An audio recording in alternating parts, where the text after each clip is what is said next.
Hello, and thank you for joining us for our first game of Boss Battles League. This is a preseason game with our team, the Rejects. Paul, can you tell us a little bit more about the Rejects? Yeah, so the Rejects are four classes that were not selected in the lottery for our league, and today we're playing Dungeons and Dragons. They're going up against a dragon, and we took this adventure from One Shot Wonders, which is a pretty great book. Welcome to Boss Battles. My name is Rob Egan. And I'm Paul Zajac. This is where we take D&D live play and smash it up with sports commentary. Kind of. So for today's team, the Rejects, you were saying that these were the ones that weren't chosen. What were the subclasses that we're going with today? So we got a Warrior of Shadow Monk, Circle of the Sea Druid, which is one of the new classes, the Hunter Ranger, and the Rogue Assassin. Yeah.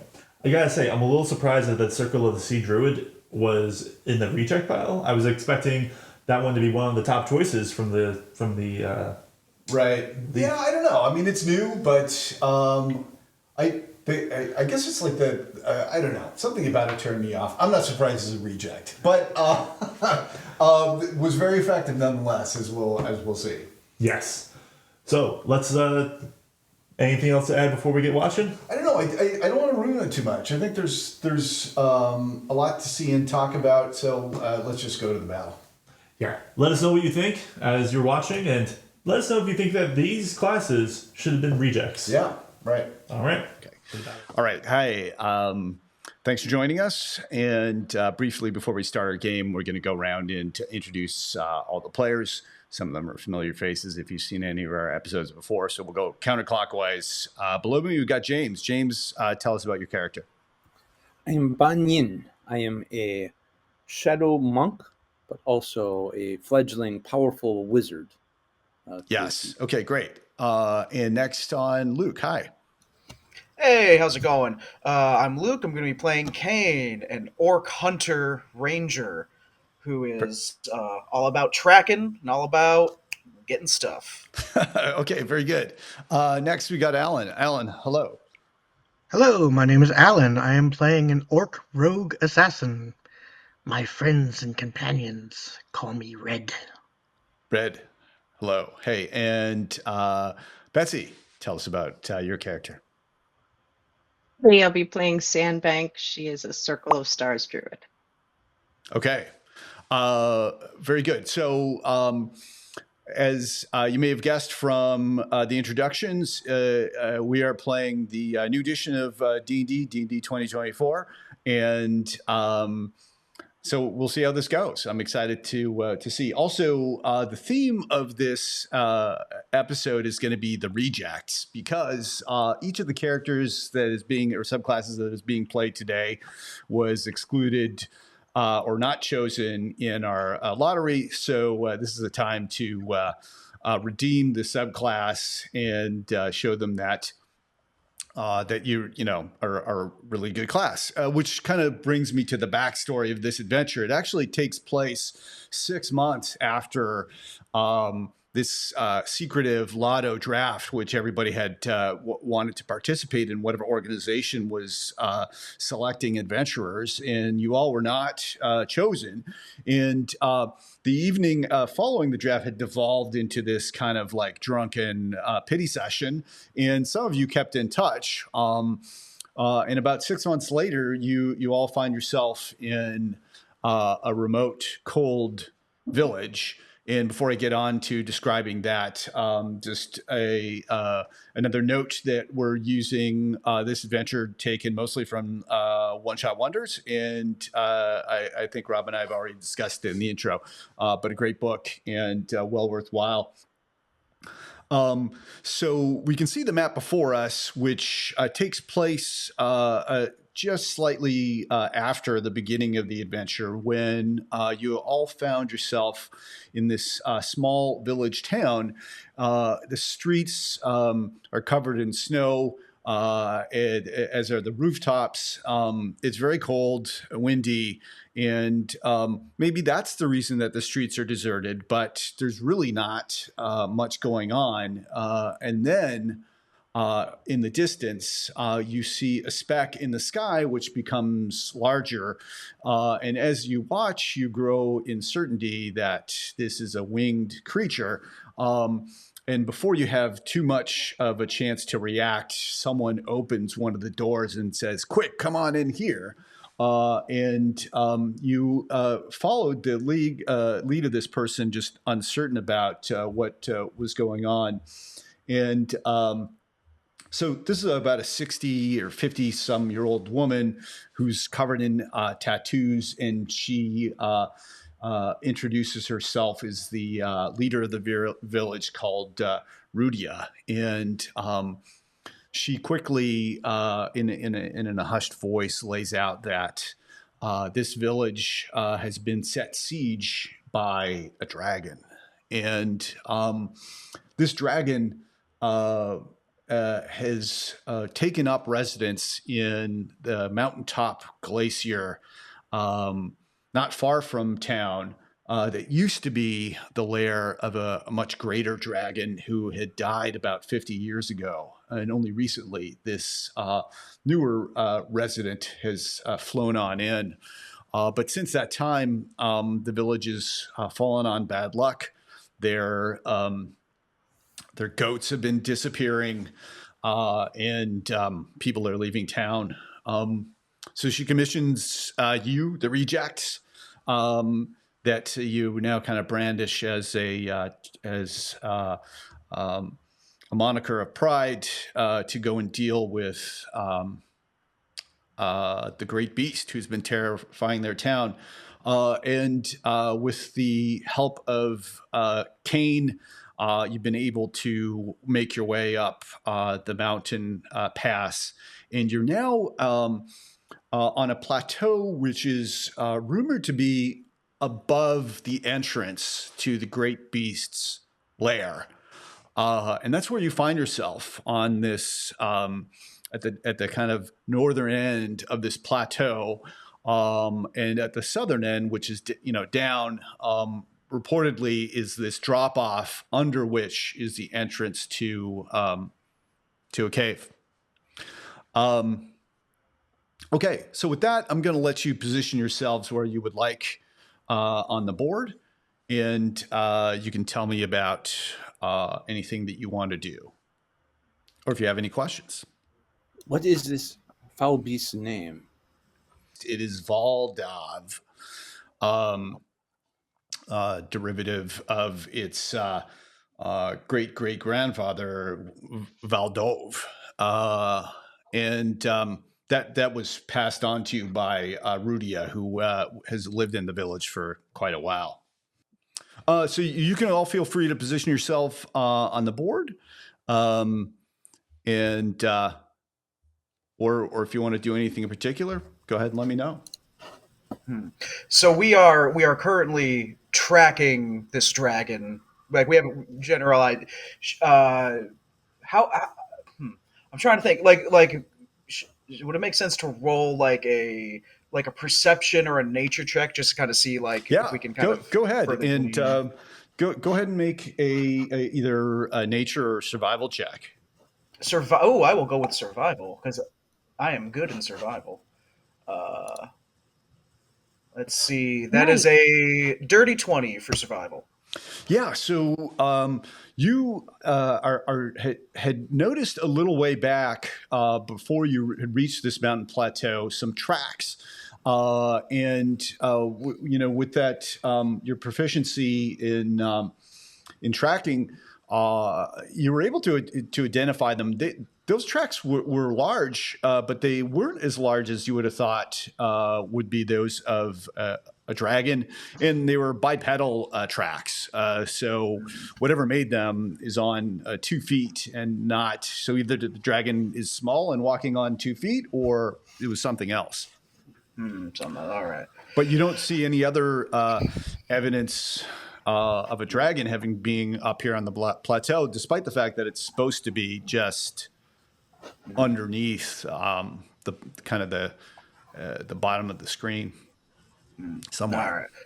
Well, there's something big, something close. So let's hunker down, and I'll kind of kick up some of the snow as I cast Pass Without Trace on all of us. Okay, great. So Yeah. that'll give us +10 to stealth checks uh, for the next hour. Nice. Okay. So describe then, everybody, what we're not in initiative, so we can just kind of like go ahead and if you have an idea of what you'd like to do, just let me know.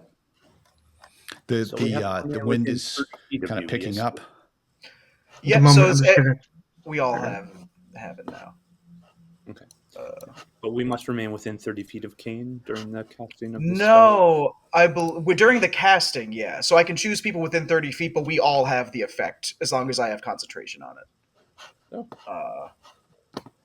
So I'll just hit cast, so it marks my spell slot. And then, yeah, I think just sort of slowly proceeding forward to try to not get, spotted by whatever it is that's out here. And I'm so gonna you turn say to you saw the. smaller tracks as well. So we know that there's a big dragon. There might be other things here as well that we should be on the lookout for. There's at least something big enough to make these tracks, something big enough to be a little worried about. So I say we keep our eyes peeled, we keep our heads low, and we don't get the jump on us if we can help it. Everybody, go ahead and roll for me a 6-sided dice, please. All right.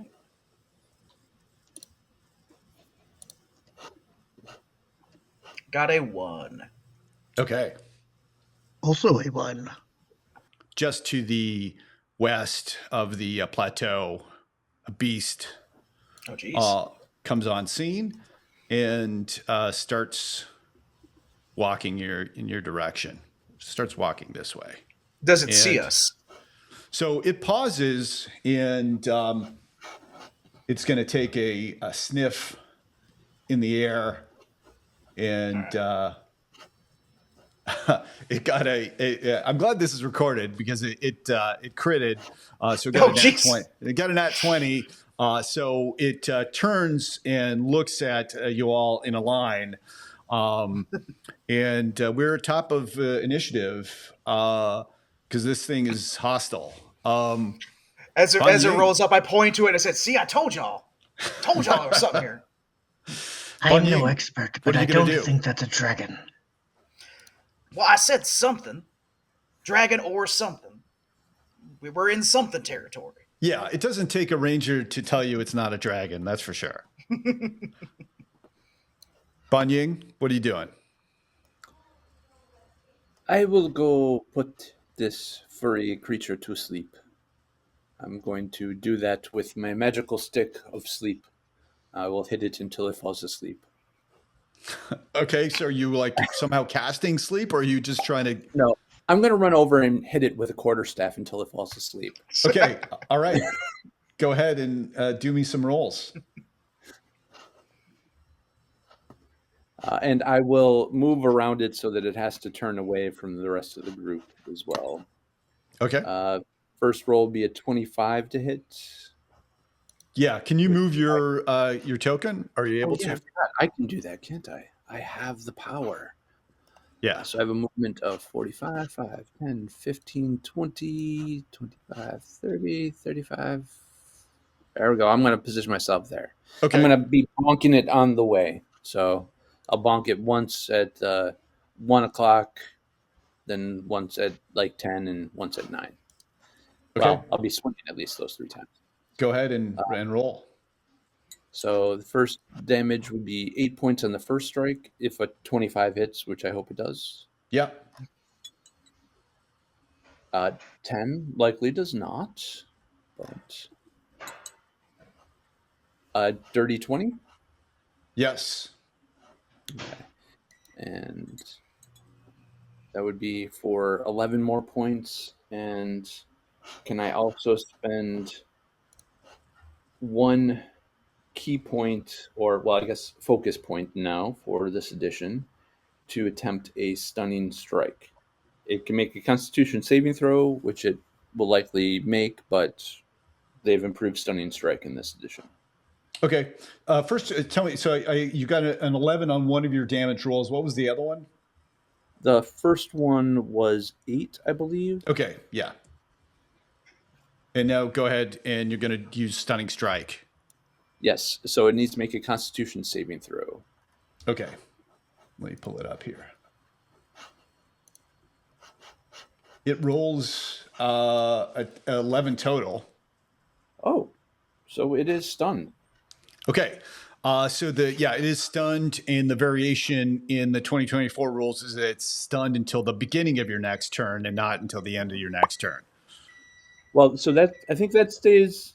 Yeah, that's similar, but the difference is that if it failed, I would still would have It's had an slowed. advantage on it. But for everybody, it's stunned right now, so I did well. Yeah, Yeah. I've been Stunning doing Pilates. strike. Okay. Good deal. So it is stunned, and so that means it fails any strength and dexterity saving throws, and attacks against it have advantage. And it can't That's move. pretty good. Yeah. All right. So next up, we have got Kane. All right. So Kane is going to just kind of take a couple of steps over just to get some distance between him. And then, yeah, I'll do. And it's with advantage because it's stunned currently, correct? Yep. Okay, great. Then I will take my first longbow attack. Well, let's see. Well, I got a 14 both times, so I don't know if a 14 will Yeah, hit. those are both hits. Well, that's just with the advantage, so it's just the first. The Okay. first is All right. 14. First is a hit. All right, and let's do 5 damage, which is Okay. not very much. And then I'll take my second attack with the bow. Because of my Colossus Slayer, I get to do an extra D8 of damage because he's no longer at full health. Nice. So let's see. So 21 or 22 to hit, and That's a hit. then 1d8 plus another 8. Ooh, I rolled good that time. So that's a 12 plus 5. So that's 17 damage on the second hit. Dang. So there is blood coming out of this creature as your arrows go. One goes into the chest, one goes into its big belly, and it's bleeding. It really it's both figuratively and literally stunned. It cannot believe its misfortune. Red, you are up. Or Well, sorry? Yeah, go ahead. And there's one more thing. Because of the new weapon mastery system, it is slowed. So now it's stunned currently. Stunned It's and also slowed. It's also slowed because I have weapon mastery in my longbow, which means its movement speed is only 10. Yeah, yes, very good.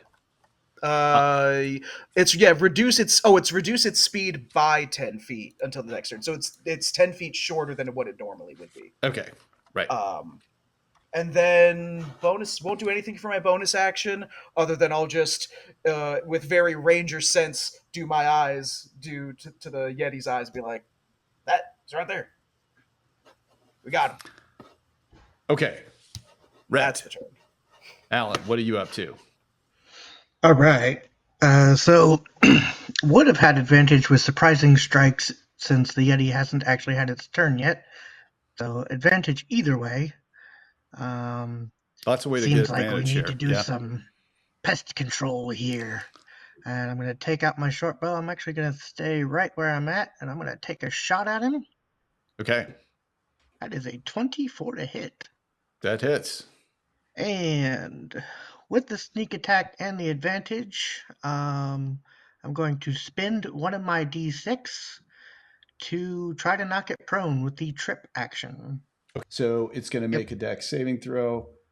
And what's the I think it needs to be. It got a 1. So it is stunned. It falls prone. And what's the damage on your attack? All right, so the sneak attack damage was 9. The Okay. short bow damage is 5, and then if I remember correctly, by taking that surprise strike, since it did hit, it will also take 6 damage of what is it? Piercing, same type of damage my bow would make. So Yeah, whatever way you slice it, that's enough to kill this thing. And so your assassin's arrow just flies straight into the head, and as it like pierces its skull, falls down prone, and bleeds out, and this guy is dead. That is a very impressive trip attack. Yeah, Thank you. yeah. Trip for the rest of his life. That it is. Let's hope the dragon is equally as easy. So Let's try to get a look. yeah. Oh, go ahead. Yeah. I was going to use one of my wild shapes to summon a familiar, to create an owl and just send it over, take a look-see. Okay. That's great. I'm going to take a pause here.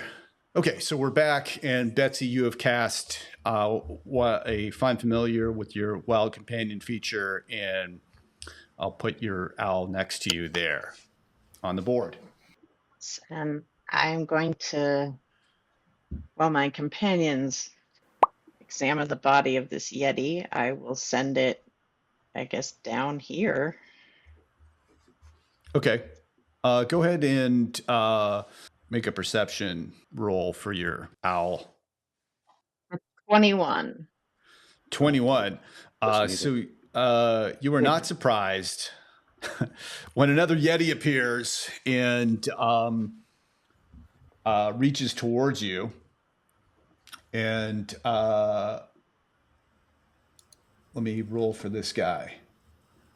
Well, does it see us yet? Because we still have Pass Without Trace on us. It doesn't necessarily see you, but it sees the owl, and It sees the owl. Okay. That's who it's attacking, and so reaches up with a claw and rolls a 25, hits the owl, and you go ahead and the owl takes 7 damage, which I believe it's destroyed. Yeah, it has 1 hit point. Okay. We hardly knew you. And he's gone. And then the Yeti is taking some additional action in that he sees, he was laying and hiding, but sees the dead body of his companion and is going to move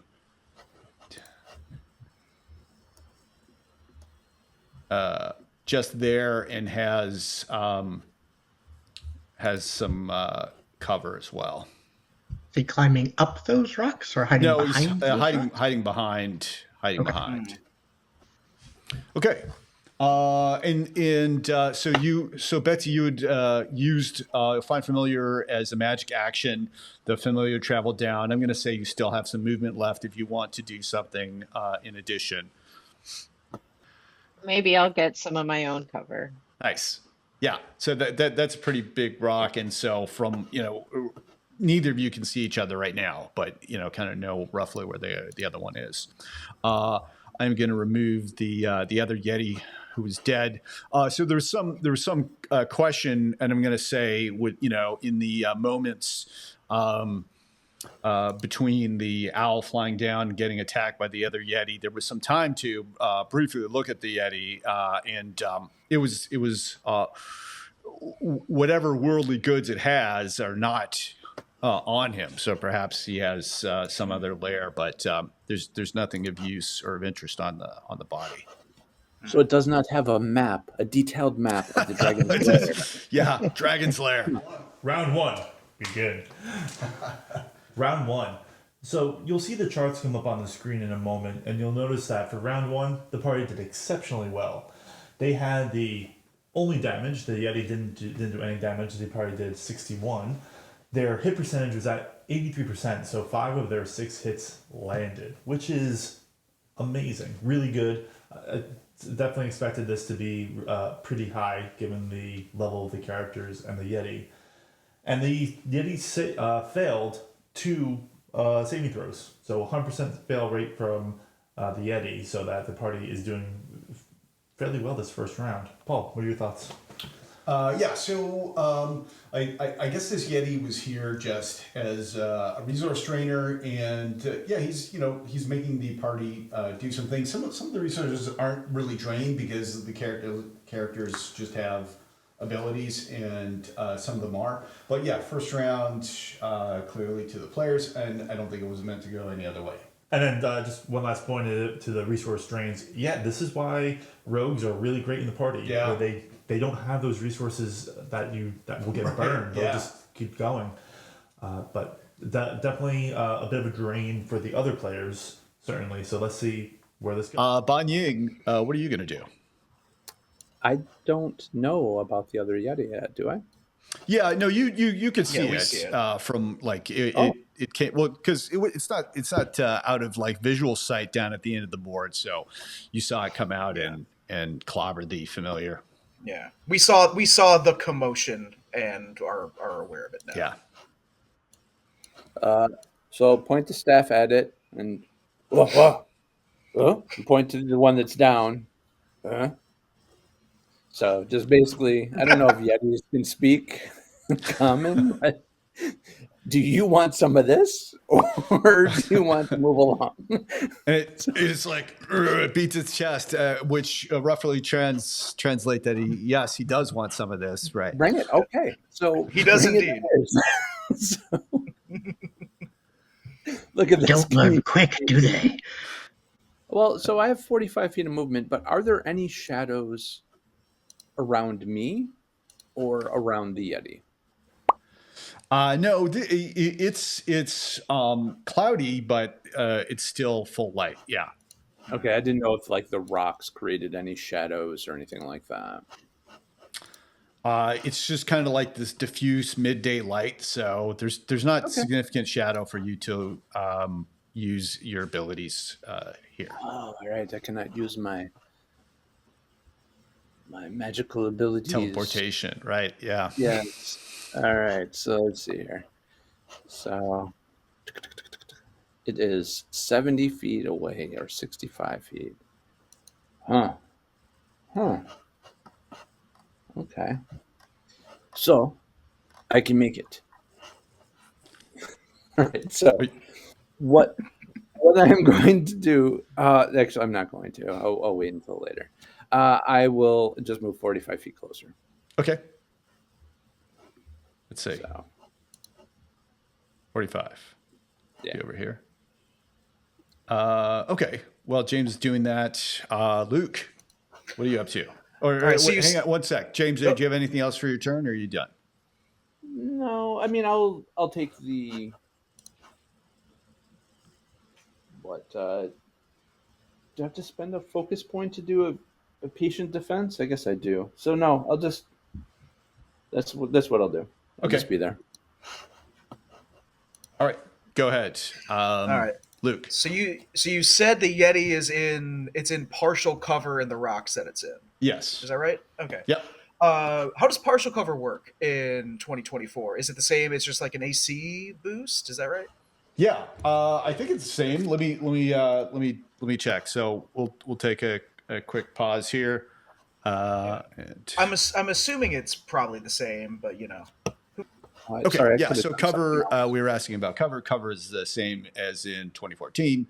The Yeti has got partial cover, and so is partially defended against whatever arrows or whatnot. Now let me ask this. How do you get on? So if I were to move up here, would I be at a height to negate that cover, or he would still be in the No. cover the way he's in? Okay. Yeah, he's covered. Yeah. Okay, just doesn't hurt to ask. Sure. Instead, I will do it the old-fashioned way, and I will take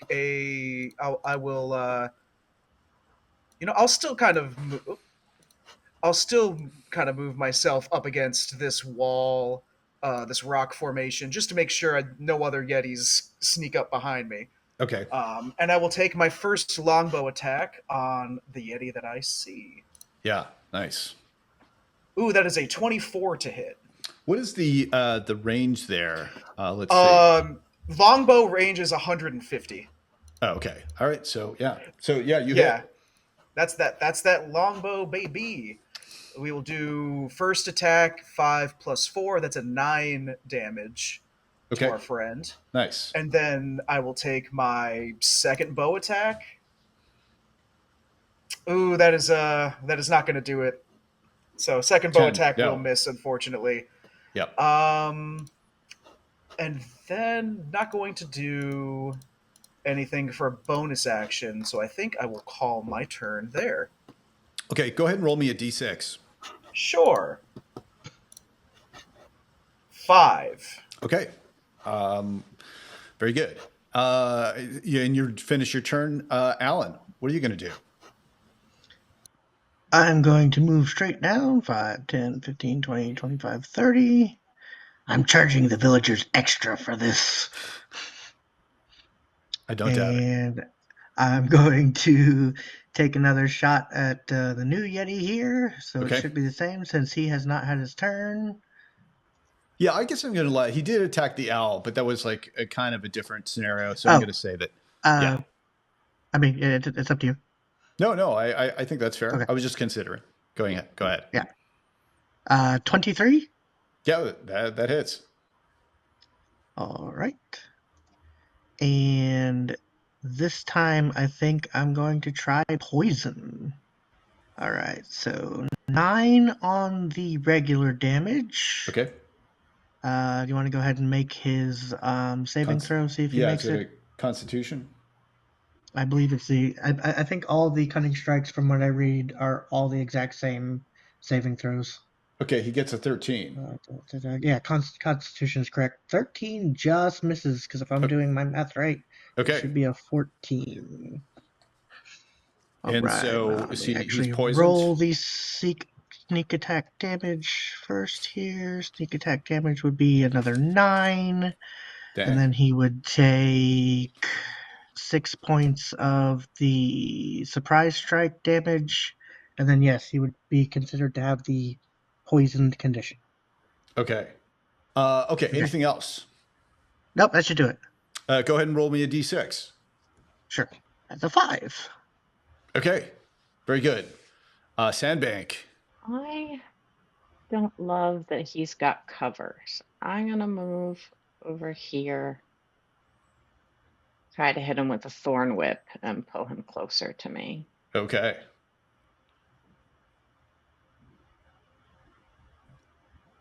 That is only a 16. 16 as an attack roll, that will hit him. Yeah. Okay, so just 3 piercing damage, but it does get pulled 10 feet closer to me. Okay, nice. Okay. So let me move him 10 feet closer to you. All right. Oops. I got to grab him. There we go. All right. So he is out of cover. Where is he now? Well, he's still on like the. So you must have you would have had to come out from your cover to cast Thorn Whip on him, unless it has no sight obligation. Like you didn't really know where he was because you're completely So you have to be There. That's fine. Okay. Then you can move back There's- afterwards if you want. Right. Yeah, you could. Right. So you're gonna like move out and then back, so you just remain in the same place, basically. No, because I think I'm gonna try to hurt him. So yeah, he's within 15 feet of me. As a bonus action, I'm gonna use Wrath of the Sea. Okay. So 15 feet of ocean spray surrounds me. Nice. And I can have the Yeti make a con save. DC Okay. 15. 15 feet. 15-foot radius. Yeah, so that's okay. And he makes a con save. All right. Oh, he crits. So yeah, you can't crit a con save, but he passes. All right. So it is the Yeti's turn, and he's going to fix eyes with you, Sandbank. Or did you? No, you didn't. You stayed there. Okay. So go ahead and make a Constitution saving throw. I'm rolling great, so this should be fine. Actually, that's a dirty 20. Nice. Okay. So you are not affected by the Yeti's chilling gaze, and so you do not take damage, and you are not frozen. So seeing that he has not affected you, he just kind of issues a little bit of a yelp, and he starts moving away and starts climbing down the rock face, and so he momentarily at least disappears out of y'all's vision. You don't know where he's gone. Okay, so round 2, we are seeing a little bit more action from the players. We'll get those charts up on the screen. Again, the players did all the damage. This Yeti didn't even get a chance. A little bit of hiding. By the time they got up to the party, though, it was lights out. So the players did all of the damage, which I believe was like about 33 points of damage. Their hit percentage was a little bit lower in the 66% range this time, as opposed to 83 for round 1. And the Yeti did make one of their saves, so the fail rate was at 50%. However, still one Yeti against the entire party. It was not much of a challenge at this point. Thoughts? With the Yeti, I guess I tried to feature its special maneuver, which was this gaze that could have frozen somebody, just to highlight the monster, which it failed, and subsequently the Yeti fails as well. One thing I will point out, though, and I think we made mention of it, is that the emanation from Becky's Druid, the Wrath of the Sea, was at 15 foot in this case, where it should only be 5 feet. Yeah, that was a mistake. Yeah. Well, it does push the creature 15 feet, so I can definitely Right, see that's where the 15 came from. But yeah, that's why we're here, to make mistakes and talk about them. Okay, that was round 2. Exactly. Banying, you're up. So yeah, what are you going to do? Well, I do not like the idea of something running away when we are near a dragon's lair, so I will go to the edge and see where our furry friend has gone. Okay, go ahead and move your guy up. I will move myself. 5, 10, 15, 20, 25, 30. Can I see from there? Yeah. Just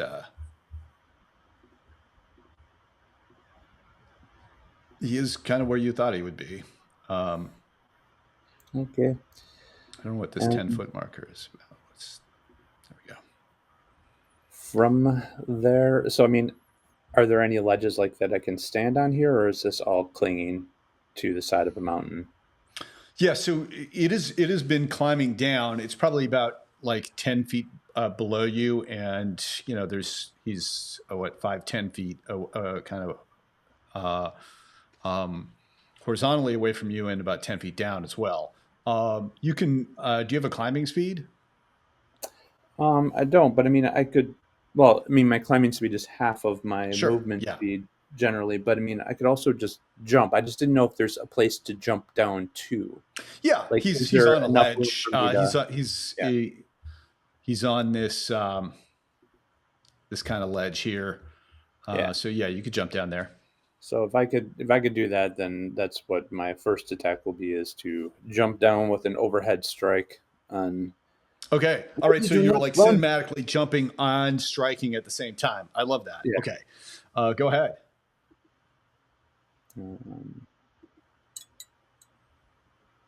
19.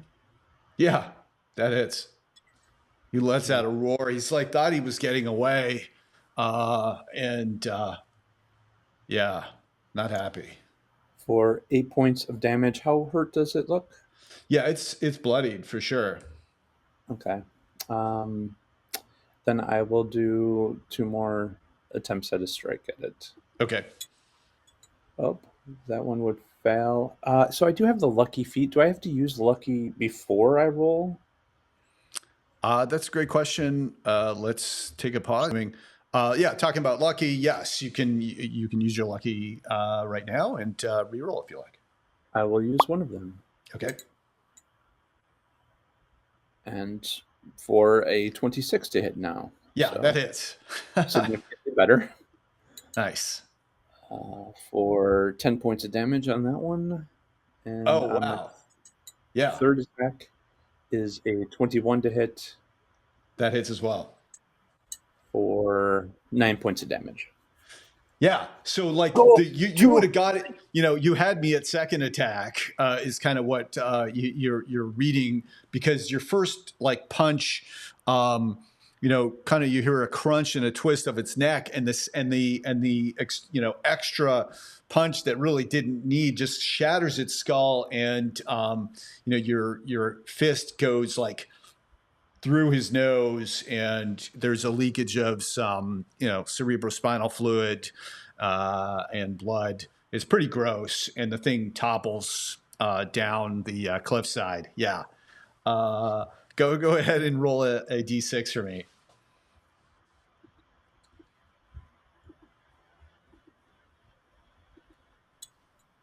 A 3. Oh, okay. Yeah.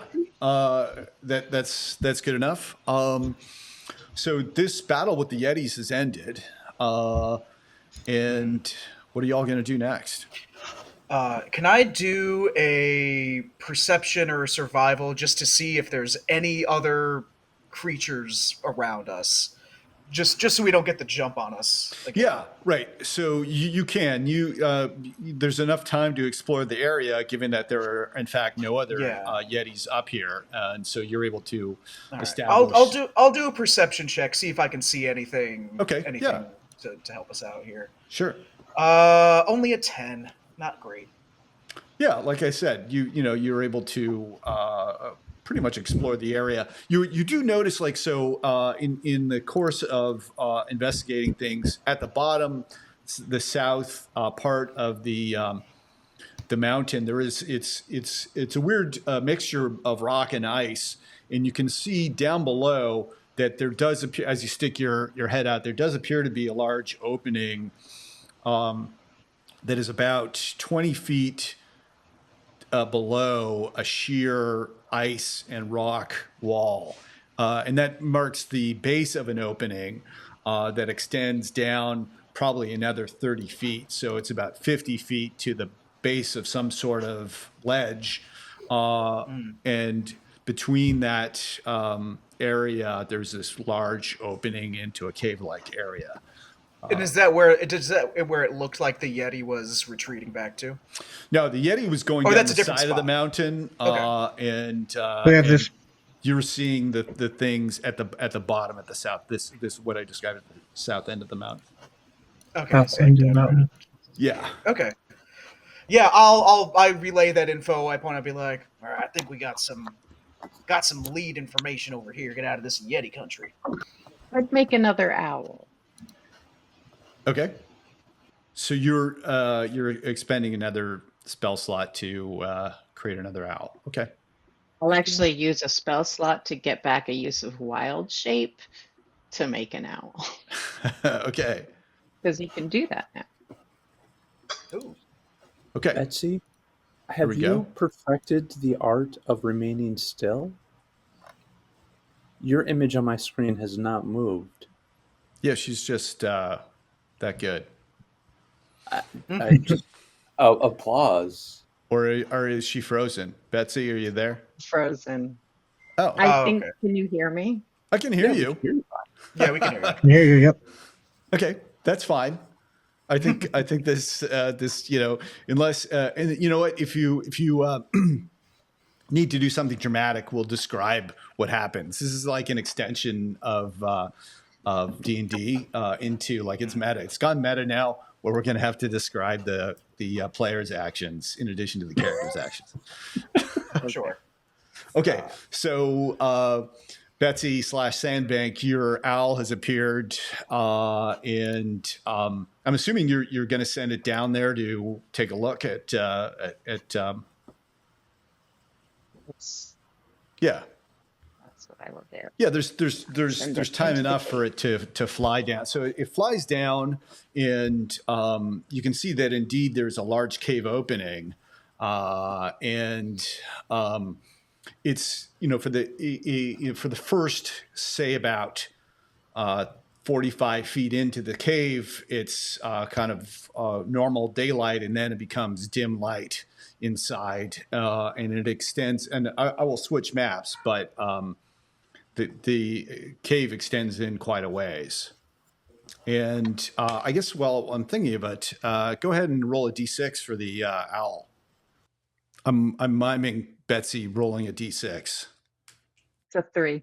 A 3. Okay, that's fine. All right. So your owl is you're able to kind of see through your owl's eyes, and that's what you've picked up.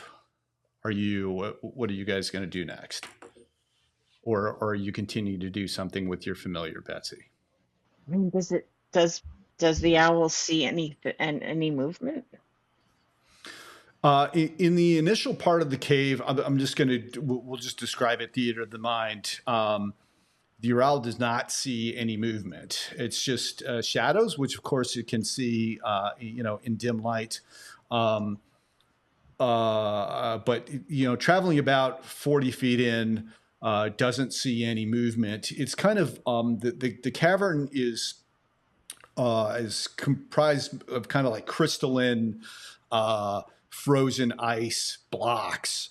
It's quite pretty and slightly ominous. There's weird reflections of light.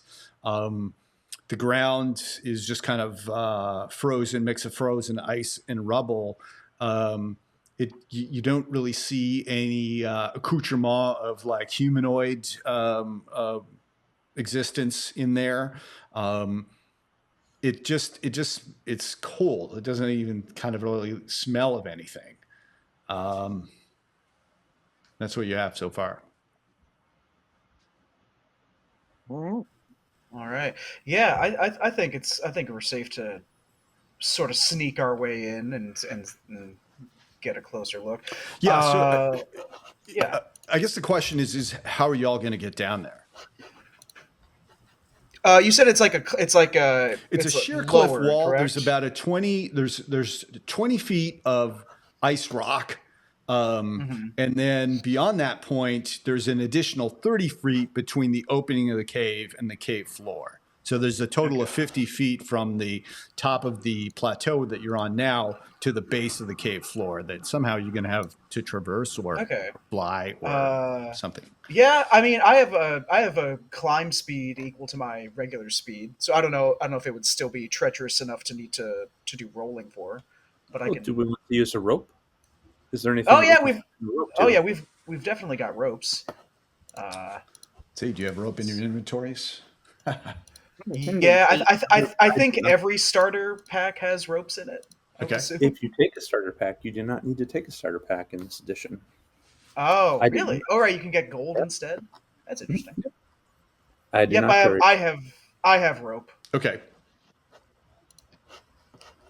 Okay, so yeah, there's enough like rocks and whatever that you guys can climb down on a rope. So it sounds like Kane, you are going to start climbing down on a rope, or are other people doing other things? Yeah, rope sounds. Yeah, Kane. I think Kane with the tracking and that life, he'll take point just to get it going there with the rope. Okay. All right. Anyone else joining him? yes. Okay. Yes. Is there any space of dim light or darkness that I can move from up here to down there in the cave? I imagine the cave has... So there is as you stick your head over the light, like as Betsy's familiar reported back, it's normal light up to about 30 30 feet into the cave, and then it becomes dim. So they're like right down below. There is not, but there will be once you're in the cave. If you decide to go in the cave, which you may not, maybe you're just going to go home. I'm not sure. I will climb down the rope. Okay. All right. So so there's 3 of you climbing down the rope. Sandbank, what is your plan? I'm on the rope too. Oh, okay. All right. Everybody roll a d6.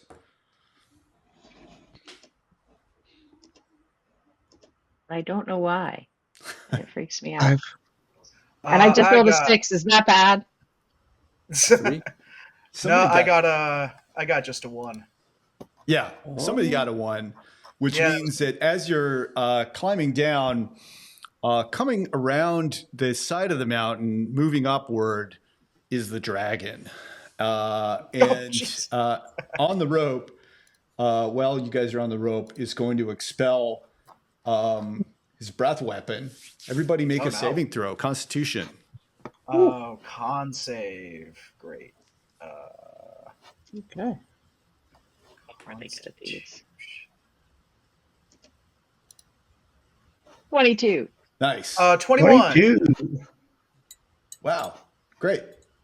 Not too bad. All right. I'm cold. 15. Okay. Wow. So the DC was 15. Great. So you've all passed, and so you do not take the full force of the damage, but instead of taking 45 points of damage, you each take 22 points of damage. Oh God. And I'm going to say 22. everybody- 22? Jeez, Louise. 22. Yeah. All right. That's crazy. And everybody go ahead and make a D10 dexterity saving throw, because as the dragon expels its breath weapon, it flies past you and into the cave. And So so, it's a you're going to have to it's- save versus It's a con. being- Oh, because we got hit with it. Okay, so it's a con save and a dex save. yeah, That's- yeah. You're the It's a dex- the con- 23. okay. I got what did I get? 9. 14. Red.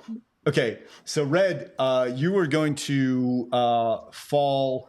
Let's see. I'm going to say you're 20 feet up, so you're going to take 2d6 damage, and you take an additional 6 damage as you fall down to the cave floor.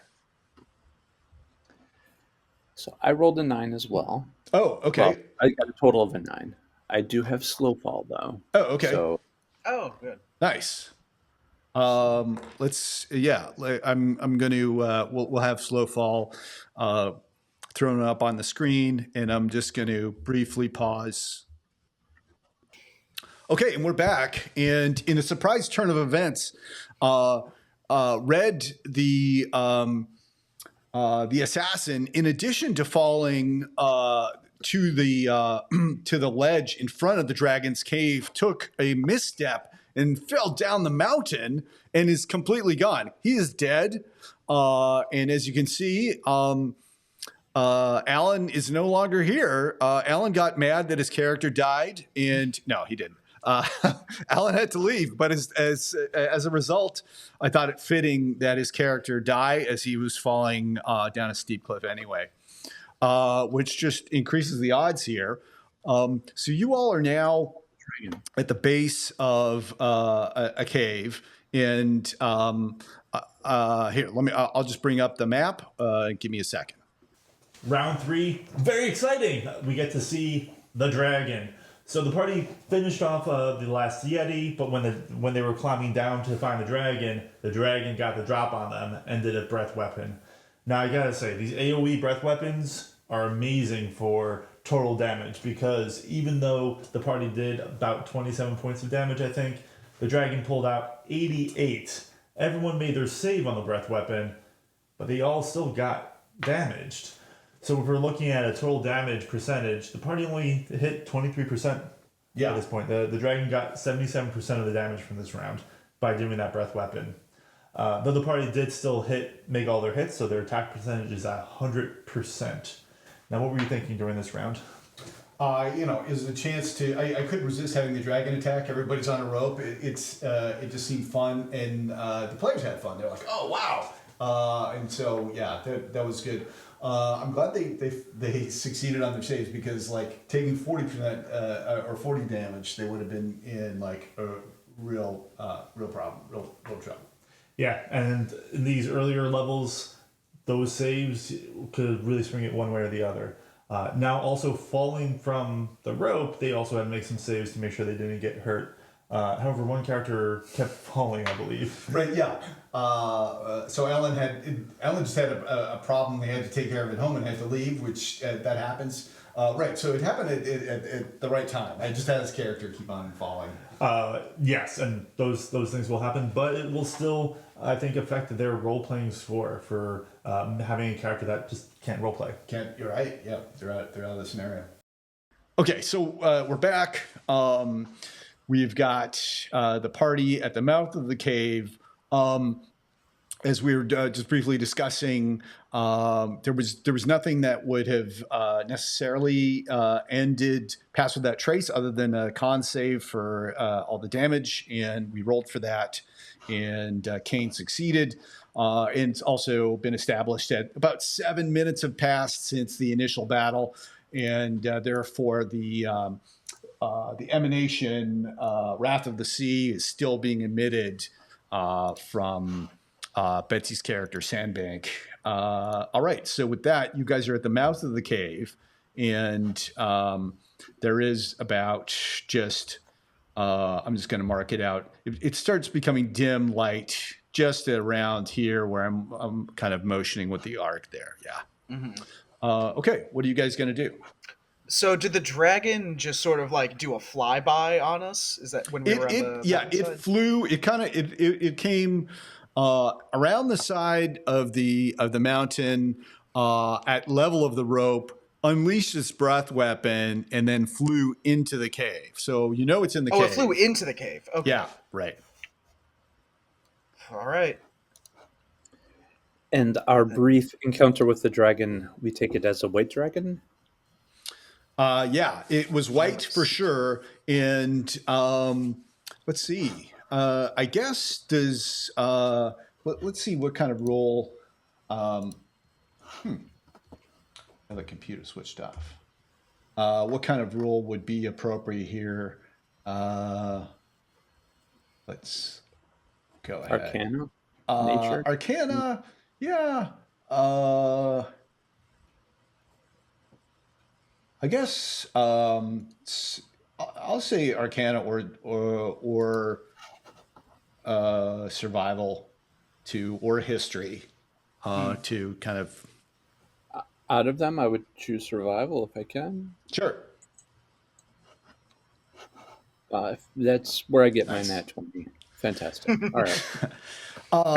Okay, so yeah, it's a white dragon, and you would estimate that this is not a fully grown dragon. It's probably a young dragon. Okay. Not a wormling. Mm-hmm. So not ancient or fully grown, but not a baby either. Yeah. Right. After 22 points of damage, it basically influenced whether or not I'm like, well, this town was nice, but there are other towns. Right. Although fair. there is still that nagging concern at the back of y'all's minds. Are you, in fact, the Rejects? Can you do this? I don't know. Maybe the lottery was right, and you guys can't succeed. I don't know. I'll give you Bon Yang a firm pat on the back, and be like, "Nah, man, brother, we got this," and I'll cast Cure Wounds on you. Oh, nice. Okay. So you get 7 life back. Oh, Cure Wounds. I think the ante has been up for Cure Wounds, and let me just confirm it's Cure that. Yeah, so we just confirmed. Yeah, so 2024 Cure Wounds is 2d8, not 1d8. So yes, go ahead and roll another d8. So it's 7 or it's a 10 healing total now. Wow, that's a big change to Cure Wounds. That's great news. Nice. I look over at Sandbag. Sandbag, you need a affirmations. Thank you very I much. mean, There. it wouldn't hurt. Oh, hey, it's the opposite of hurt. That's healing, kid. We have fun here on the hunt. All right, and that'll get you for so far 8, 12 total. So Okay. you get healed up for 12. It's like, all right, let's here to do a job. That dang old dragon blew our buddy off the dang cliff. So let's let's hunker For red. down. Let's do it Yep. for red. Let's do it for it. And then yeah, I think Kane will sort of try to sneak into this cave and get to the corner here and see if there's anything. Same. And I was going to use a bonus action to I'm in dim light now. Yes. Yeah. Okay. So Yes. I would like to shadow step out here and look in that direction from the Ooh. shadows. So you're like looking up here. Yeah. Okay. Yep. Yeah. So I figured Kane's looking Yeah. the other way, and so that way Yeah. we got a cross section. So you Sure. you do notice a kobold, and are you Banying? Are you hidden in the shadows there, or That's I would like to. Yeah, go- so go I'll ahead roll and- myself. Yeah. And Roll. you get plus 10 to this stealth check so long as Nice. Pass Without Trace is still up. 23. 23. Okay, yeah. So the kobold is he's kind of wringing his hands, looks worried, perturbed, and is pacing back and forth and is muttering to himself, just oh dear, oh dear, oh dear, oh dear, and that's what you see. Okay. So, all right. Does Kane see me? Yeah, I can. I have I'm an orc, so I think I have like 120-foot dark vision, so I can see you just fine. Okay. And So I'll, Sandbank, where are you? Your token is like outside of the cave. Did you want to go there, or? Oh, well, I guess I'll go in the cave. That would be great if you just quit. I would. You just mulling Sandbag's it like- over. thanks for the healing. I'm out. Okay, you can't go in that way. You have to go in. You have to, unless you have an ability I don't know about. You have to. Yeah, because it's Okay. through this way. I don't have any abilities, Okay. so you don't know. All right. Okay. Not in D&D. I'm sure in real life you've got all these things. All right. Very skilled in real life. Yeah. Okay, so you're just hanging back there. Okay. So What do yeah, I Bon, notice you about made a the stealth check. Kane, did you make a stealth check? Not yet, but I shall right ahead. now. So that is a 36. Okay, yeah. Way to make one. And yeah, go ahead. As this is happening, you see the kobold goes, what? And he mutters to himself and then starts moving downward here. It's a 19. 19, yeah, okay. Bunying, make a perception check. Okay. Yeah, 12. Yeah. I'm very cold. You can just kind of hear the kobold moving in the hallway. And so there he's out of sight. And I'm going to send my familiar after him. Yeah. Okay. That was, So so the game doesn't really allow for something like this, but I mean, I was just sitting there watching him. Like, as I noticed him going past, I wasn't holding my action for it. So if I can't do it, that's fine. Like, can I cast a spell on who? said- On the kobold? on the kobold? Mhm. I know. I'm going to say that that time has passed. Sorry. No, that's more than fair. Okay, so your familiar does see the dragon, and I'm going to go ahead and Oh, geez, dragon's just in that little passage. He's chilling out there, and gets a 19 to hit the familiar, which I'm assuming hits. And Yeah. once again, Or familiar. it's gone. And no, no one, no longer has anyone. Does anyone have visuals on the dragon? All right. As it attacks my familiar, can I cast a spell on it?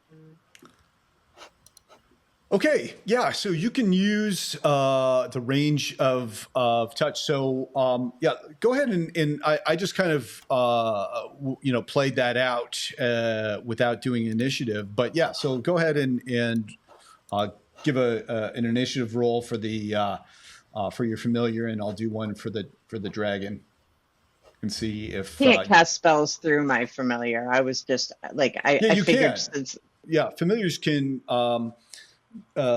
use spells cast by their caster with a range of touch, and we're just adjudicating the initiative. We rolled quickly, and the dragon won. So he attacked and killed the familiar before you had a chance to cast a spell. All right. Speaking of initiative, let's just make it top of the initiative. Banye, what are you going to do? So I will again do. So I, as a person, know that the dragon's down that little corridor. Does my character know that? Yeah, I'm going to say that. Well, it depends on Sandbank. Would you have verbalized this to your colleagues? Just kind of metagaming for a second. Like the dragon knows you're there, so there's probably not a lot to be gained by. Your character would kind of see there's not a lot to be gained by being super silent. Like they know that he knows that you're around somewhere. So if you wanted to, you could shout out that intel or not. yeah, I'll call it out. Yeah. Okay. So yes, you know that the dragon was last seen kind of on the other side of that corridor, but now the familiar's gone. Okay. So I will do 5-foot step here so I can see across. Use my bonus action to come out here in shadows, and I will look down. Do I see the dragon down the corridor or no? No, it's not there. Okay. It is no longer there. And then make a perception roll. I will do that. 19. Okay. What is the range on your dark vision? 60 feet. Yeah. So you notice as you're looking around, the cave height is quite high. It's about 40 feet up, but you can see the top. Okay. And do I see anything clinging to the ceiling? No, you don't. But it occurs to you that with a winged creature, it's possible that you're not just dealing with two dimensions here. Right. Okay. All right. So, I still have 40 feet of movement. 5, 10, 20, 30. So, should I re-roll stealth as I'm moving down here? Just to... No, so you have to be within. Yeah, you should, because I think you're outside of the range of pass without trace. Is that correct? So pass without trace. They need to be near me when I cast it, but they individually have it until I lose concentration. Okay. Yeah. So go. Either way, I rolled it again. So I rolled a 28 Okay. for stealth to sneak down this and look around the corner, looking at the ceiling and in the room. Okay. So you're there. As you are there, you see the dragon is turned right to the corner and looks poised. but he doesn't see you. Okay.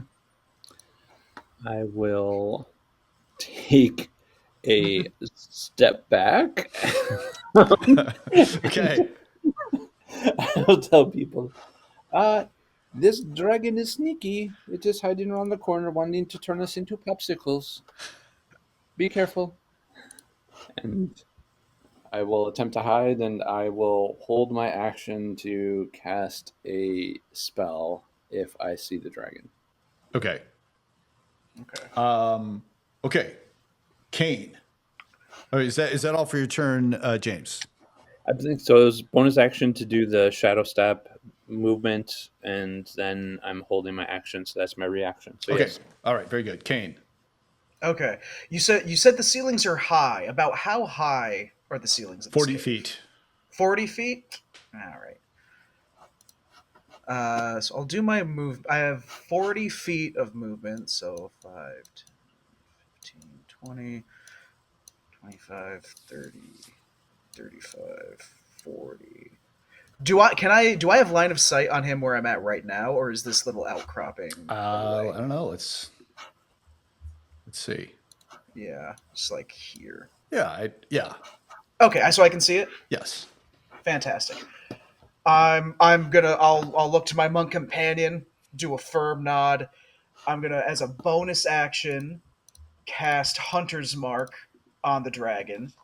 Okay.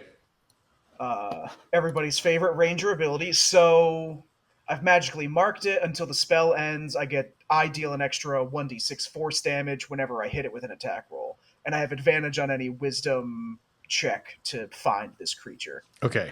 Nice. So a little bit of extra damage, and then I nod, pull that bow back, and I'm gonna let that first longbow attack go. Okay. Don't throw Nice. away your shot. Game's on. Let's see. Great. So that is a 25 Yeah. for the first hit. Nice. That hits. Let's do. So that's going to be 10 plus. It's a d6 for Hunter's Mark? Yes. So that's 10 plus.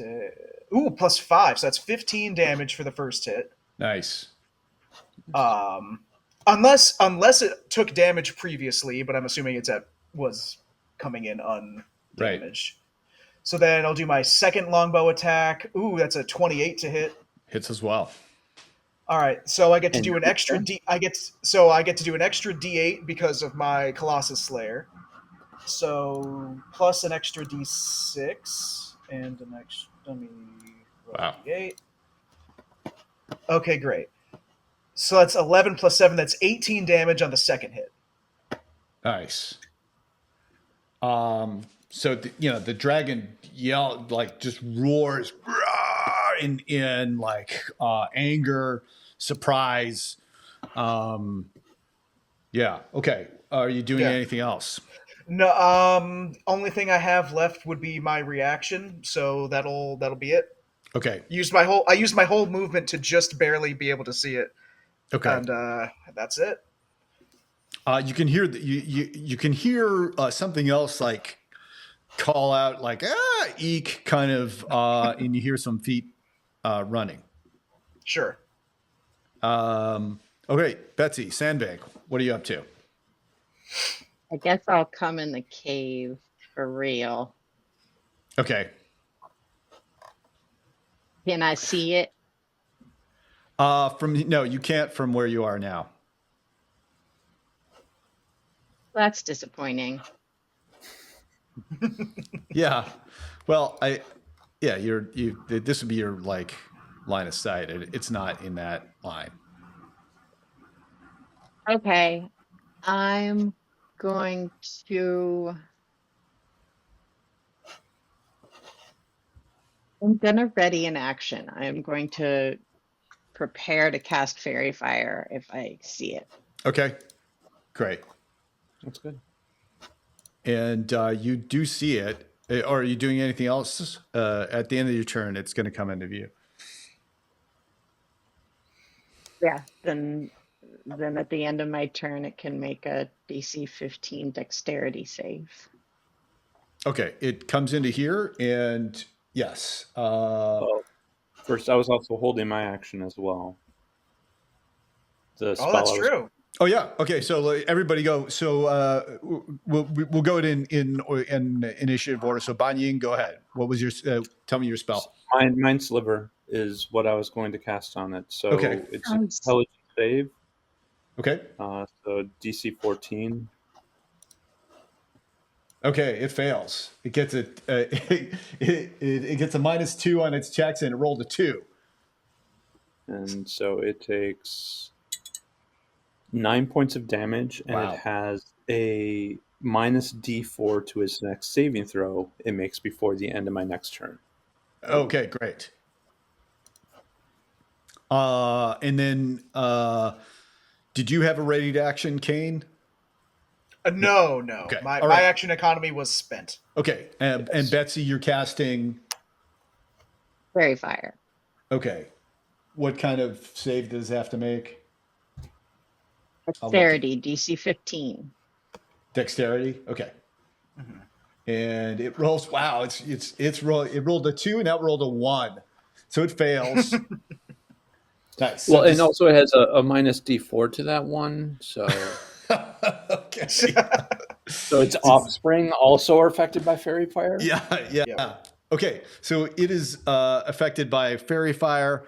And I'm going to pause for 1 sec. Back. Okay. So fairy fire. A sea green kind of wavy emanation comes out from the dragon who is captured by your fairy fire, and you can no longer benefit from being invisible, and you all get advantage on attacks.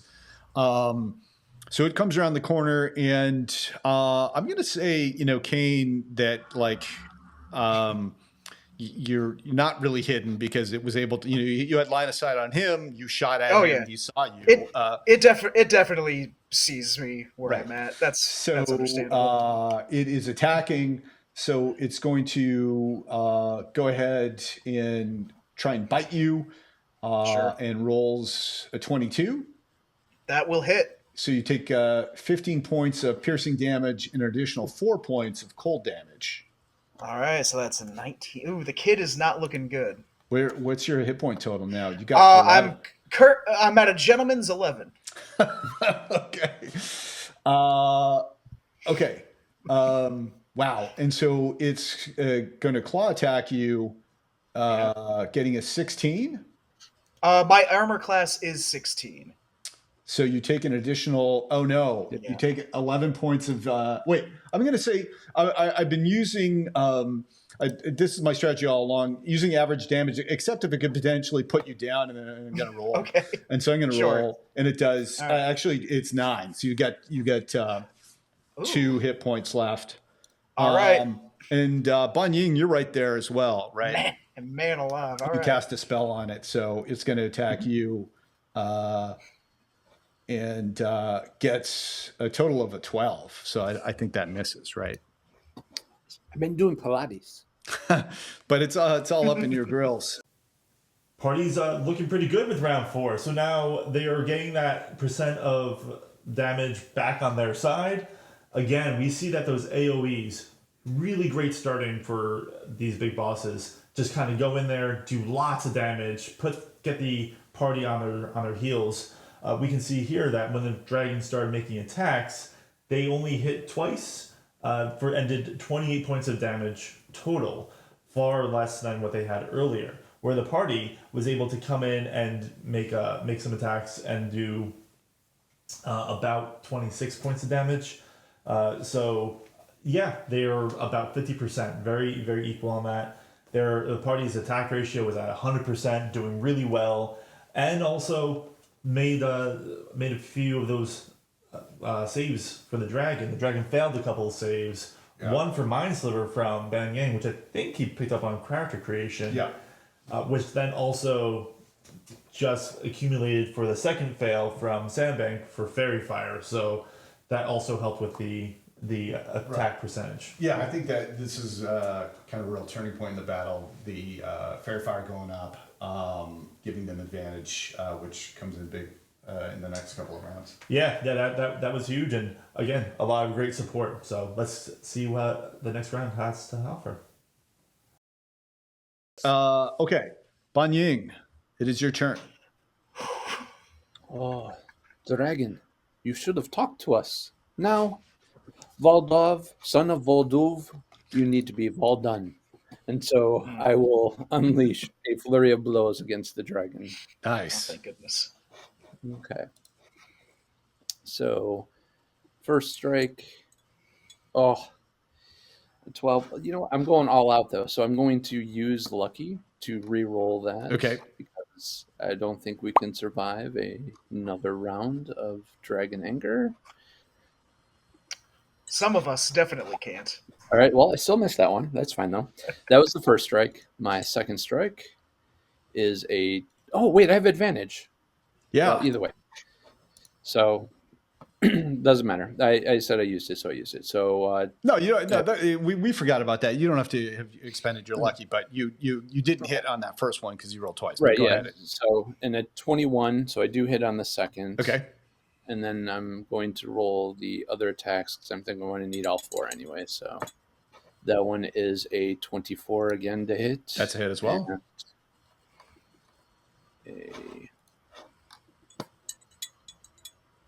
And a 24 to hit. So I have three hits. hits. Nice. All three of them, I am going to attempt to do a stunning strike. So yeah. Oh, you can only do it. You can right. You can stunning strike. You can try each time, right? But you can't. Right. You can't do more than one stunning strike, which doesn't really matter here. Yeah.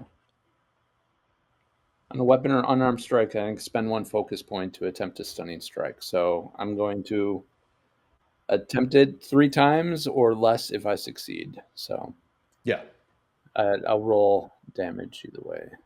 So what is it? Does he have to make a con save or 14, roll your damage in that? 14 con save. Okay. Yeah.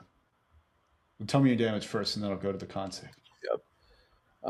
So it's 7 points on the first one. 11 points, so 18, and another 6, so 24 points total. Nice. Okay. And it makes a con save. All right. First one is a 13. It fails. Yeah. Okay. So That's crazy. Done. Yeah. So right. it is stunned until the beginning of your next turn. That's great. Wow. Yeah. And so what does that look like when you stun a dragon? Imagine I have my quarterstaff, so I kind of jam it in the throat because it did its frost breath against us. Great. I don't want Nice. to prevent it from doing so again. And so it's... and then I'm working my way around the dragon so that I'm on the opposite side if I can get there. Yeah. Yeah, you can. Sure. All right. I will position myself, and then my turn is done. That's crazy. That's stunning. So if it's stunned, it can't take an opportunity attack as a reaction. Yeah, right. Correct? You can't. Yeah. Thank God, because Kane didn't make it this long standing next to his enemies. Yeah. So I'm going to move. Let's say my speed's 40. I'm going to move a gentleman's 40 feet back. So that's 5, 10, 15, 20, 25. Okay. Actually, I'll hang out here. Okay. Great. Still has. Oh, actually, I need to roll for Constitution for a con save to keep my Hunter's Mark active. Because I forgot to do that. Yeah. Technically. I have two roll. Yeah, well, Yeah, I you failed gotta the hit first. twice. I failed Yeah. the first Thanks. one. So I then failed that get- first one. So Hunter's Mark is no longer active. So I'm going to, as a bonus action, recast Hunter's Mark Okay. because that's extra damage we're gonna need. And then I'm gonna take 2 bow attacks with advantage because of that. Fairy So fire. let's. Fair. Yeah. He's got multiple reasons to It's a have fairy advantage. fire. I And will stunning take it. strike. I will take any reason I can. Okie doke. So let's roll the first longbow to hit, and so that's the first roll. Second roll will hit at a 27, I'm assuming. Yeah. Okay, so that's 1d8 plus another d6 and another d8. So it's 17 for the first shot. Nice. And then Wow. I'll roll my second attack. So it's either going to be a 15. So 15 is the highest on my second attack. To hit? No, that doesn't Yes. hit. Doesn't it? Okay, that's well then I'm glad that I spent my Colossus Slayer D8 on the first one. Because if I held off to try to crit, that would have been gone. All right, so Kane kind of lumbers back. He's on his last legs. He's got 2 HP to his name. He got that hunter's mark back up, and he's just shooting his arrows because that's the thing he's best at. Nice. And then that will be the turn. Okay. It's a solid turn. All right. Betsy. That's it. Sandbank, what are you up to? All right. Since I'm concentrating on fairy fire, most of my big guns are out. I'm going to go with a cantrip. I will do produce flame at advantage, thanks to me. So that's a 25 to hit for 11 fire damage. Nice. And then as a bonus action, I will send a healing word for Luke's character. Yay. Thank you. Yeah, healing word is you- also different in this. Yeah, it's 2d4. So great. that's All right. eight. Wow. That's eight hit points for you. Awesome. Thank you. I'm back up to 10. Fighting Sweet. strong. There you go. It's my turn. Okay. It's a solid turn. Things are really starting to heat up in round 5. So we get right off the start, that fairy fire is going, really making that the hit attack chance high, which is great because when Bang Ying comes in and starts making the attacks, does stunning strike, and the dragon fails stunning strike as well. So a lot of failed saves on the dragon's part, but now the dragon is stunned, doesn't get a chance to hit. The party is just able to get their attacks in. They do 53 points of damage, which is the total amount of damage for the round, and they don't take anything. So I would say, even though that they hit on 8 of their attacks, it was still a very high percentage of 71% for their attack ratio. Really good round for the players. Yeah. Stunning strike combo with fairy fire, and then just like lots of attacks. It was, pretty awesome for the players. Yeah, I know that a lot of folks. There's been conversations around the change of stunning strike. It is still, as we can see, pretty effective, especially when it lands. Yeah, right. And so I wanted to leave the dragon stunned, so the party got like some really good advantage. Then there's a movement issue that comes up in the next round. All right, let's see what happens in round 6. Nice. Yeah. So we're back at the top of the round. Ban Ying, but the stunning strike ends at the beginning of your turn, so you yourself don't get benefit from. I don't, but I'm going to flurry of blows and attempt a couple more stunning strikes. So Yeah, and You still have advantage. still have advantage from the fairy True. fire. yeah. All right. So let me see. Oh, okay. I'll do it that way. So 13 and a 26 will hit. Yep.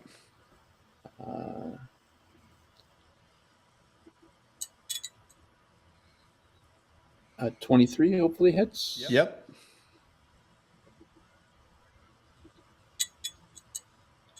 A 26. All right. Well, 18. I don't know if an 18 hits though. It does. Oh, all right. So 4 hits, Wow. of which I can only attempt to do a stunning strike on 2 of them. So I will attempt at least 2 stunning strikes, but I'll roll damage as well. Okay. So that's a nice start. So that's 12 on the first hit, 11 on the second. So looking at 23 so far. Nice. 23 plus another 12 would be a 35 Wow. and 5. So 40 points of damage. Wow. That's huge. Man, Monk's got really good. What happened? Yeah. That's I- crazy. I rolled really well on that, so it was like Yeah. 8, 7, 8 on the rolls, but Man, that's nutty. It just screams out in rage. More than, I mean, it's painful, but it's more angry than not. So do you stun it? well, so it has 2 attempts to pass. DC of 14. Okay, right. It's what, con save? It is. Mm-hmm. Okay. It fails its first check. That's crazy. Right. So it's stunned. Yes. Wow. Again, stunned by the monk. Okay. It so Kane, what are you doing? That's look at the monk impressed. That's what I do. That's the first thing I do. Look at him, I was like, God dang, that old fella's doing a lot. Oh gosh, let's see. I would like. Well, I don't want to do that. For a second I was thinking about casting Spike Growth, but that would get the monk in it as well, and that seems rude. So I won't do that. I will take, and it's still as an advantage to attack. So yeah, I'll take my first longbow shot. It's either 24 for the first to hit, That hits. and then I'll roll the other one now, and then I'll just roll damage altogether. And then it's 22 for the second to hit. That hits as well. Okay, great. So So this is going to be 1, 2, 3d8, 2d6 plus 8. Okay. So 17 plus 8 for the 2 is going to be, what's that, 25 damage Oh wow. total. Okay. Solid. Yeah. That's So solid. this is severely damaged. Yeah, so it is stunned, which gives it the incapacitated condition, and in addition to that, it has failed saves, and it gets disadvantage on attack rolls against it, but it is not completely stopped from movement. Right. And so it is going to it's both angry and afraid now, and so it's also not particularly intelligent. And so trying to balance all these things, it's attempting to take off from the ground. So it's going to take off. Well, if it's stunned, does it have movement if it's stunned? Yes, it does. Really? Yeah, the stun condition. We'll do a check, but I'm pretty sure that it does. Hang on. Okay, so we're back and talking about stunned as we're going to handle it in this instance. The role play of it is that he's trying to take off, but eventually he is not able to, just because he's so injured, and so he is stunned, and that's his turn. He doesn't have he can't perform any actions. So we're now on to Kane. Back to Kane. What are you going to do? We just did my turn. That was the dragon's turn. Oh, right. Okay, sorry. I missed my. So part. we're back Sandbank, to Betsy Sandbank. What are you going to do? Yeah. I think that you should be your last name now, Betsy Sandbank. Yeah. Why not? I'm going to throw some more fire at him. Okay.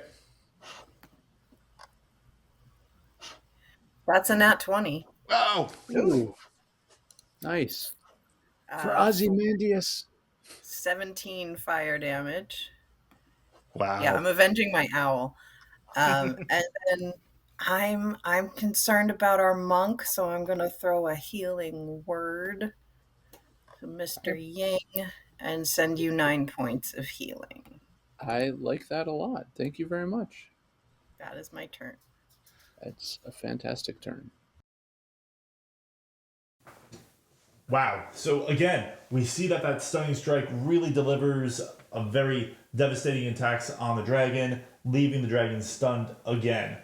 We will get to the movement in just a moment. I know the party did 80 points of damage. They did all the damage again this round. They had the 100% attack ratio, so they were hitting all their attacks. Now, talk to me a little bit about the movement discussion. Yeah, so it was a debate over the new stunned condition, where it does allow for the stunned creature to move, which had not been the case, and it's not really intuitive that if you're stunned that you can move. So I could understand why the players were like, wait, that's not right. So we actually did a breakaway, checked it. I still couldn't convince them that there was movement, so I just said, I made a decision. We moved on. The monster looks like he's trying to move but can't. I think it was still fun, but it's just a testament to how different that rule is now. Yeah, and I think we're going to see that with a few of the rule changes here in the new 2024 Rules Edition. Stunning Strike, where it gives the incapacitated condition, but incapacitated does not limit movement. Very conflicting, especially when you succeed on the save, your movement is halved. Right, slowed. Right. Or is slowed. So then you definitely have those contradictory movement types for the same ability, and this is just one of those things to keep an eye out at your own table. Yeah. Okay. Out of nowhere, from behind you, Ban Ying, comes an angry kobold. And he goes, for the master! And he is going to take a swing at you. He has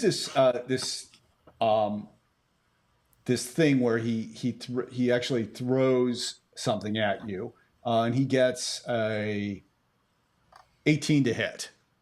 That'll hit. Okay. So you take 5 points of damage. And he's like, nobody messes with Valdov without messing with me. And that's it. Okay. Ban Ying, you're up. You may want to consider your life choices, young kobold. And I will, since you failed on the first one, I'm going to do a flurry of blows again. Okay. Which means I only get one chance at a stunning strike.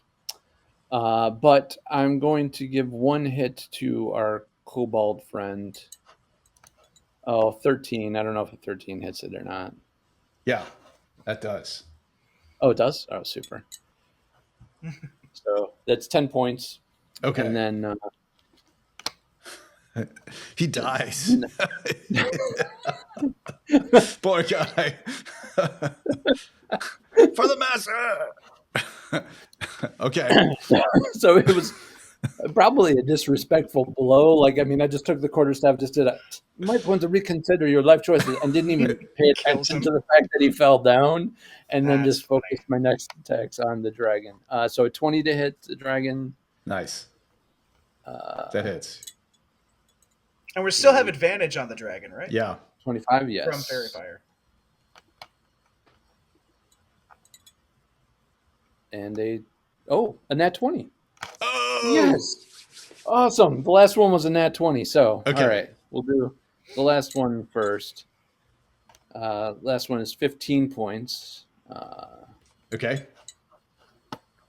Before that is 11 and 10. So it's 36 points of damage. Wow. So that is enough to finish off a dragon. What does this look like, Ban Ying? It was just one staff to the side for the kobold, and then just two. I'm hitting it from the back, so I imagine I'm climbing up the top of it, just kind of go to sleep. And yeah. Yeah. So, who's the rejects now, right? You guys just took out a dragon with one party member down. And so that was pretty amazing. As you can see in the top of the cave, there is a hoard of treasure, and that is all yours. And that's the end of this adventure. That was pretty great. And this is where the battle ends. Round 7 was the final round. We can see that the party had made all of their attacks, so 100% attack hit ratio. They did all of the damage with a total of, I think, 41 damage between that poor little kobold and the dragon. But the kobold did get in and attack. Right. So they did the party did 88% of the total damage. That kobold got a nice little attack in. Yeah. But then wasn't able to stay up against I minions. like that guy. He was good while he lasted. It was good to find loyal minions. If you are a big bad evil guy out there, make sure you get loyal minions that will fight with you to the end. Yeah. Okay, so just thinking a little bit about this episode that we called the Rejects. The Rejects did pretty well. The monk, I'll be really interested to see the monk that we have in our in real season to see what they do. I think we really saw the power of advantage in Fairy Fire. Absolutely. Yeah. And that when you take the Fairy Fire, you're not only just looking at how it affects the die rolls, but those die rolls will actually come into real quantifiable HP. Now, what's nice about our show is that we can take these rules and apply them to a battle that we're all sort of watching right now. So, were you able to quantify how much that turned into? Right. Yeah. So the Fairy Fire advantage converted 4 missed attacks into hits. And those 4 attacks added up to, what was our number? I think 63 points of damage. 62 points of damage. And that 62 points of damage was around just over 30% of the dragon's hit points. So advantage converted to 62 hit points, or 31% of the total damage against the big boss. That's huge. Right. That's huge. And if you read that in the book, this may give you 31% extra damage. I'm gonna take that spell. Level 1 spell is 60 points of damage for a level 1 spell. Right. No brainer. Yeah. So another way to think about advantage, that was huge. I think that's for me the biggest thing that came out of this adventure. Really interesting stat to think about. Yeah, I think that's a great stat. I also think that, like you were saying earlier, these were the classes that were not picked. So we have a lot of other classes, and they were absolutely effective. So I'm very excited to see in our league play, because this was just preseason, when we start the league in just a couple weeks, what that's going to look like. Yeah. All right. For the actual classes. Make sure to watch our first battle coming up. And we'll see you next time. Yep. On Boss Battles. Bye. Bye.